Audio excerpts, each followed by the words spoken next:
Mirrors and Dreams, Book 2 of the Unseen Scar series, written and narrated by C.R. Saxon. Chapter 10. Ferdinand's mind felt like mush as he mixed the off-white powder into a small amount of water. Still lying to yourself. Setting his jaw, he stirred in more powder. No matter how deep in his mouth he dumped the mixture, the bitterness puckered his face. Water couldn't erase what lingered past his throat. Still believe you can escape me? It doesn't matter. Either it won't work and I'll try something else. It will work and you'll be gone, or it'll kill me and I'll be rid of us both. So optimistic. Shut up! A chime through his mounted screen cut through the din in his head.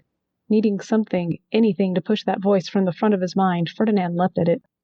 A familiar, yet terrifying face smiled at him. Healer Yamo, how may I serve you?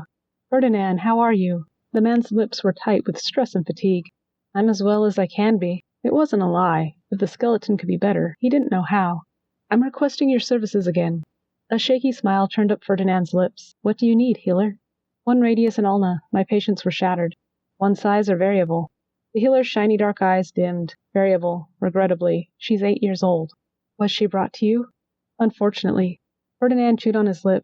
He knew the kinds of patients brought to the healer. West Chuzo's child abuse laws and regulations were sketchy at best. That child was lucky enough to be found before she was killed, if it was right to call that lucky. Acid burned while bile raced up his throat. Ferdinand moved before his face contorted and tears filled his eyes. 2 steps to the side and he was out of the screen's view entirely. Settling his expressionless mask in place was harder than he remembered.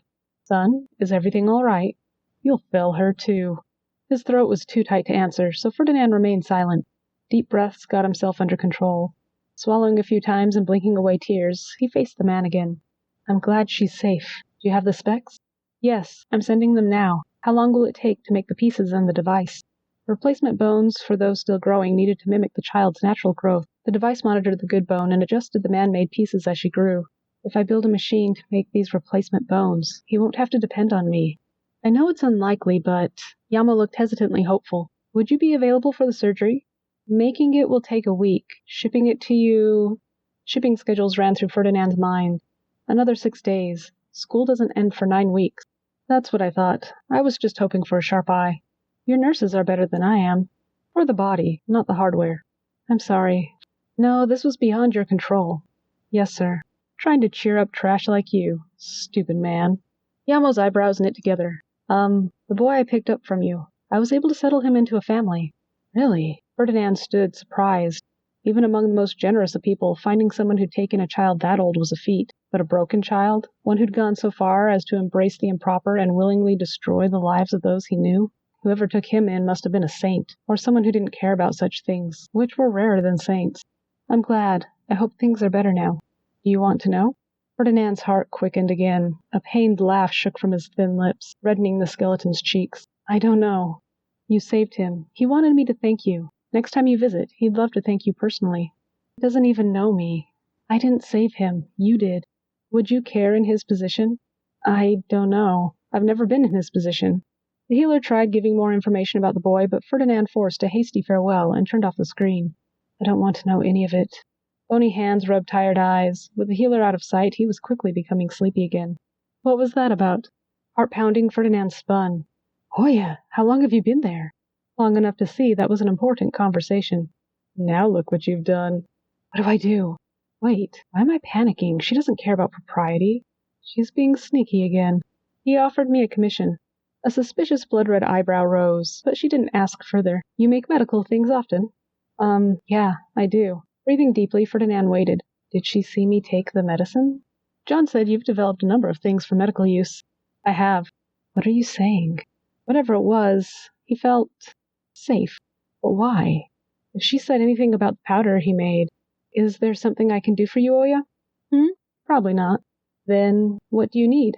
Me? A wicked grin popped onto her face. Nothing at the moment, but I thought you'd like to take this opportunity to go for a run. She's so silly. In the middle of the day, Ferdinand reached for his screen, yawning. I want to, but I need to get those arm pieces to Yamo now. You're not in class. True.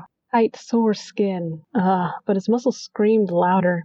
A run sounds perfect. They're coming for you. This caught his attention, interrupting another yawn. They? 2 men. One's old with wild hair, and the other's the tattooed boss man.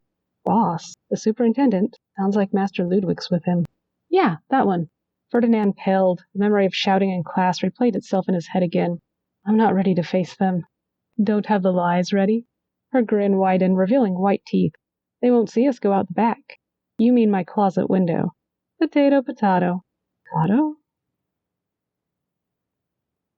About time. Theon reclined in the air while Zephyr made his way down the plank. I have no control over the boat's route. A small grin played uncertainly on his lips. But if I did... Theon laughed. A wave of a finger caused the prince's bag to float up. I'm glad you're feeling better.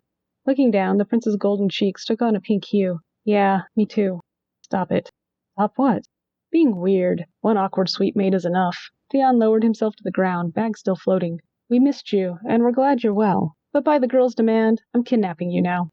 Zephyr's response was lost when his feet left the ground. This wasn't the first time Theon made him fly. They'd played this game since first year. Should I be screaming for help? Huh, that'd be a sight to see. Zephyr pointed in the opposite direction. Let me drop my stuff off first. Nope, I've got my orders, and the girls are scarier than you. Only Ramali could seriously hurt you. Yeah, no. You're soft and fuzzy next to the imagination of 6 girls. Fair enough, the prince laughed, flying in loops. When did I last get to do this? It was more fun than he remembered. But as they neared the girls' dormitory, an odd sound hit Zephyr's ears. What's that noise?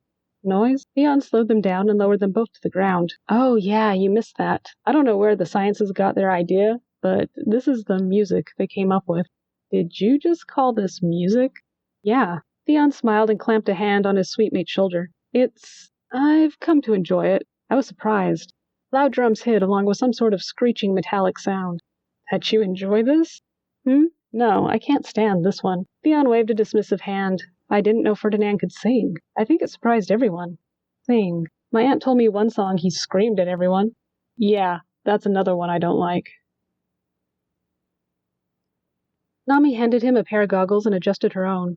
Beside them sat 2 strange metal boxes, which sanitized the second skin. Gerard mixed the white powder into a liquid that easily soaked in. Ready? Yes. Healer Nami handed him the modified laser and ready to collect the second skin as he cut it off. The laser gave Gerard pause every time he used it. There had been no problems so far, but a misadjustment could seriously injure Yu, not to mention blind anyone not wearing protective goggles. Breathing out slowly, he pulled aside the blanket and placed the device at the girl's collarbone. Gently, he slipped the protective plate between her neck and the second skin. Double-checking it was secure, he turned it on. Blue light emanated from the tip, and the second skin melted away from where the laser sliced it. Nami held the edges apart to prevent them from sealing back together. One strip at a time, they removed the protective covering. Most of Yu's skin was scarred. At least the damage to her face was mostly fixed. There was a line on her scalp that'd never grow hair again. Seeing this, it used to make him sick, him and Nami both, but they'd become desensitized enough to keep their breakfast down. Easing the girl onto her side allowed Nami to get the last bit of second skin and place it in the sanitizing chamber. Sponge. Healer Nami handed it to him and he dabbed at the girl's skin. Nami will make an excellent lead. This probably wasn't the best time to think about that, but it was easier than the other thoughts that usually plagued him. Nami was a year younger and easily a better healer than himself, if she'd believe it. Considering he only had one more block after this one, it was time to consider who he'd nominate as the next lead, and he couldn't hope for anyone better. He handed the sponge to his fellow healer and held Yu steady while she treated the girl's front. Ready for the second skin? Nodding to her, Gerard waited while Nami opened the box with the fully sanitized second skin. Black goop. That was the only way to describe it. The miraculous invention was just a pile of black goop.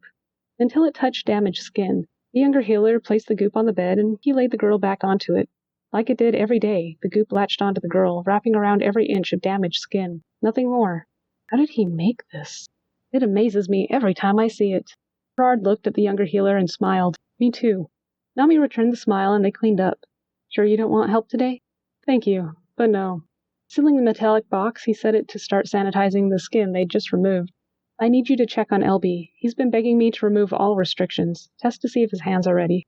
A smile and little laugh left her. Gladly. That child. I'm surprised he's doing so well. I know I wouldn't be.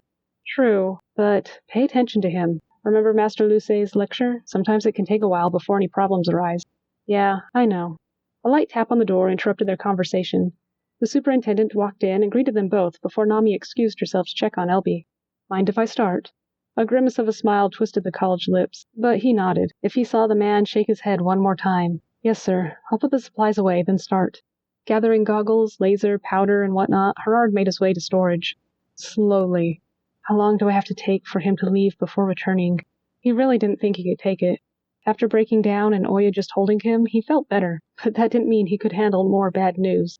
Why do Zhao and Ilu think she's so mean? It wasn't just anyone who'd put up with that kind of behavior from a stranger. Sighing, Gerard finished returning everything to its spot and made his way back. It wasn't nearly enough time for Superintendent Daya to finish. Yet, when he walked through the door, the man was crying. A man who'd earned every honor marked on beautiful dark skin stood crying over a little girl he'd been working desperately to heal. No, no. Sob shook Gerard as he clenched his teeth. No. At least Nami wasn't here, but how did he tell her? The superintendent would inform the girl's family. Healer Bear and Master Luce would tell the students closest to Yu.